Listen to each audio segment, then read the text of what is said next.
Sousdaï à tous, voici la deuxième partie de la recette du saumon au caramel que je vous ai déjà donné la première vidéo sur sa préparation.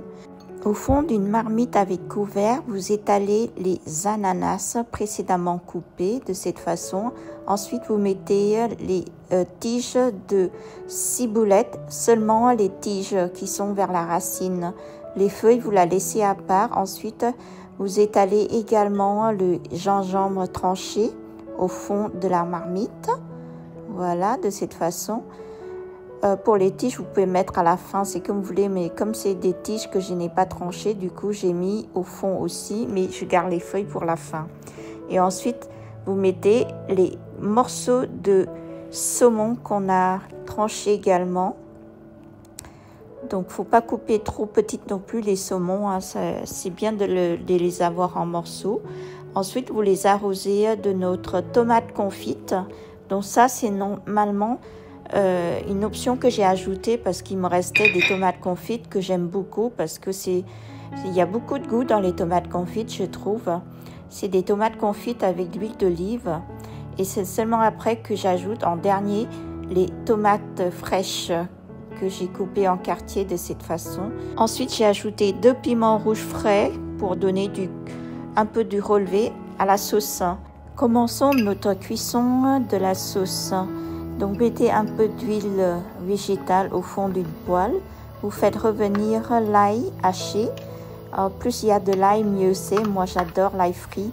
Donc, vous faites frire de façon à ce qu'il soit un peu doré. N'attendez pas qu'il soit doré parce que la cuisson doit continuer avec les autres ingrédients.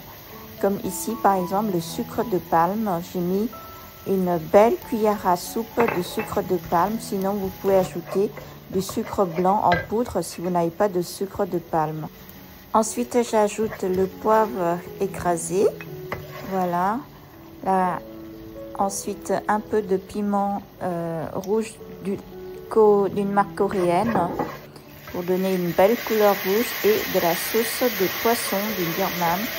Et vous faites mélanger bien l'ensemble et baisser le feu surtout pour qu'il ne soit pas brûlé.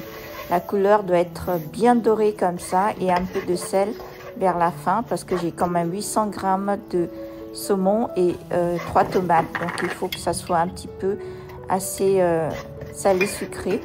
Et j'ai mis à la fin un peu de chicken powder et un peu de glutamate, mais n'en mettez pas de glutamate si vous ne consommez pas. Cette sauce, ensuite, je l'arrose sur notre petite marmite de saumon et de légumes. Au niveau de la quantité de ces assaisonnements, c'est selon vos besoins. Par exemple, sur le sucre, il y a ceux qui ne peuvent pas consommer beaucoup de sucre. Donc, mettez selon votre besoin.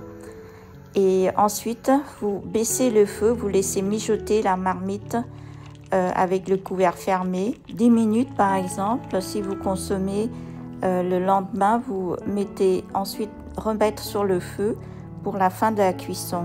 Ce genre de plat, en fait, il ne faut pas consommer le jour même, il faut laisser le lendemain et remettre en cuisson à feu tout doux, comme ça, avec le couvert fermé. C'est absolument très gustatif.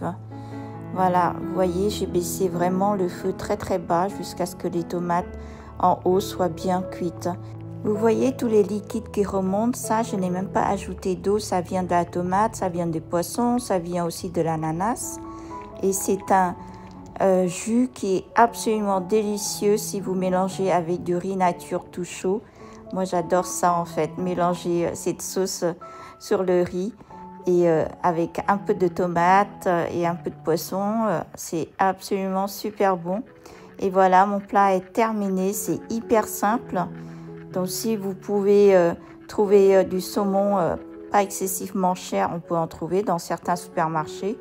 Vous pouvez toujours essayer ce genre de plat qui est purement asiatique. Et comme je vous disais, j'accompagne toujours avec du riz nature ce type de plat. Et c'est seulement à la fin de la cuisson que j'ajoute les feuilles de ciboulette. Et voilà, à très bientôt.